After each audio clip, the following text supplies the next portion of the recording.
اعوذ باللہ من الشیطان الرجیم بسم اللہ الرحمن الرحیم وَإِذْ قَالَ إِبْرَاهِيمُ رَبِّ اجْعَلْ هَٰذَا بَلَدًا آمِنًا وَارْزُقْ أَهْلَهُ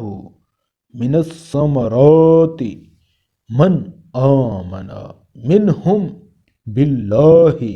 وَالْيَوْمِ الْآخِرِ قَالَ وَمَنْ كَفَرَ فَأُمَتِّعُهُ قلیلا ثم اضطروه الى عذاب النار وبئس المصیر۔ اور وہ وقت بھی یاد کرو جب ابراہیم نے کہا تھا، اے میرے پروردگار، اس کو ایک بار امن شہر بنا دیجئے، اور اس کے باشندوں میں سے جو اللہ اور یوم آخرت پر ایمان لائیں انہیں قسم قسم کے پھلوں سے رزق عطا فرمائیے۔ اللہ نے کہا،